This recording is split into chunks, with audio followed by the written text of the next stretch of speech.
వృకాసురుడు అనే ఒక అసురుడు అడవిలో నడుచుకుంటూ వెళ్తూ ఉంటాడు. అలా వెళ్తున్న వృకాసురుడికి దారిలో నారద మహర్షి కనిపించి, ఏంటి వృకాసురా, నీకు అంత పెద్ద రాజ్యం ఉంది కదా, అది వదిలేసి నువ్విలా అడవిలో తిరుగుతున్నావేంటి అని అడుగుతాడు.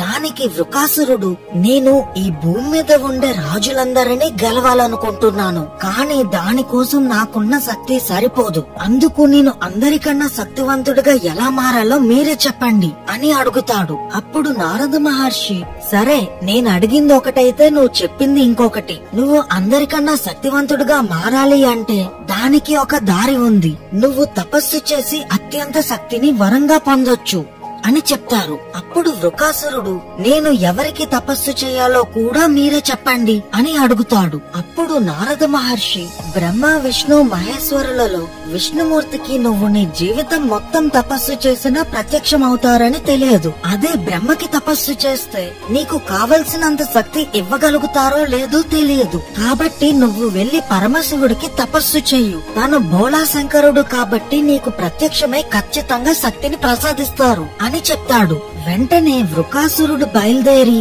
ఆ అడవిలో ఒక జలపాతం దగ్గర శివుడు కోసం తపస్సు చేయడం మొదలు పెడతాడు. ఇలా కొన్ని నెలల పాటు వృకాసురుడు చాలా నిష్ఠగా శివుడు కోసం తపస్సు చేస్తూ ఉంటాడు. ఇలా ఎంతసేపు తపస్సు చేసినా శివుడు ప్రత్యక్షం అవ్వకపోవడంతో వృకాసురుడు తన దేహాన్నే సమిధిగా చేసి వెలిగించుకొని తపస్సు చేయడం మొదలు పెడతాడు. కానీ అప్పటికీ శివుడు ప్రత్యక్షం అవ్వకపోవడంతో వృకాసురుడు తనని తాను అర్పించుకొని ఆత్మార్పణకి సిద్ధమవుతాడు. ఇంకా అప్పుడు వృకాసురుడి నిష్ఠకి మెచ్చి శివుడు కైలాసం నుంచి కదిలి ఇక్కడికి వచ్చి ప్రత్యక్షమవుతారు.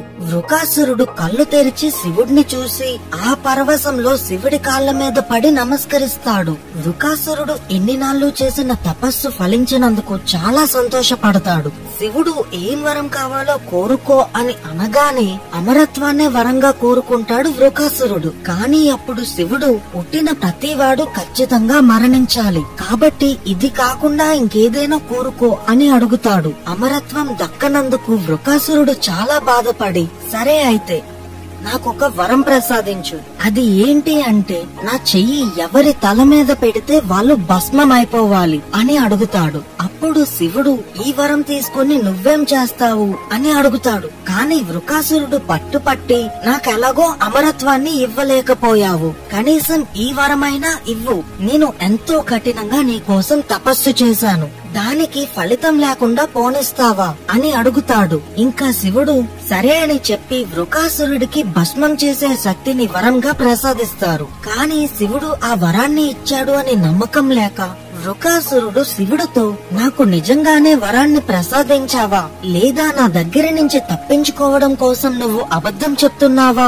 ఈ వరాన్ని నువ్వు నాకిచ్చావనే నమ్మకం నాకు కలగట్లేదు, కాబట్టి దీన్ని ఇప్పుడే నేను పరీక్షించి చూస్తాను అని చెప్పి చుట్టుపక్కల చూస్తాడు వృకాసురుడు. కాని ఎవ్వరూ లేకపోవడంతో వరమిచ్చిన శివుడి మీదే ప్రయత్నిద్దామని శివుడి పైకి వెళ్తూ ఉంటాడు వృకాసురుడు. శివుడు తలుచుకుంటే వెంటనే అక్కడ మూడవ కన్ను తెరిచి వృకాసురుడిని భస్మం చేయగలుగుతాడు. కానీ శివుడు తన భక్తుడిని అలా చంపలేక ఆలోచనలో పడతాడు. శివుడిని చంపడం అసాధ్యం, కానీ ఒకవేళ వృకాసురుడు శివుడి తలపైన చెయ్యి పెట్టినప్పుడు శివుడు కనుక భస్మం అవ్వకపోతే శివుడు ఇచ్చిన వరానికే విలువ లేకుండా పోతుంది. దాంతో శివుడు వెనక్కి తిరిగి తప్పించుకోవడానికి పరిగెత్తడం మొదలు పెడతారు. అలా కొంత దూరం పరిగెత్తి ఒక గుహ దగ్గరికి వెళ్లిన తర్వాత శివుడు విష్ణుమూర్తిని తలుచుకుంటారు. వెంటనే విష్ణుమూర్తి అందమైన మోహిని రూపంలోకి మారి వృకాసురుడు వెతుకుతున్న గుహ పక్క నుంచే నడుస్తూ వెళ్తారు. శివుడిని వెతుకుతున్న వృకాసురుడు అటువైపుగా వస్తున్న మోహినిని చూసి తన అందానికి పరవశం చెంది శివుడిని మర్చిపోయి మోహిని వెనక పడ్డం మొదలు పెడతాడు. అలా కొంత దూరం వెళ్లిన తర్వాత ఒక నది దగ్గర మోహిని నృత్యం చేయడం మొదలు పెడుతుంది.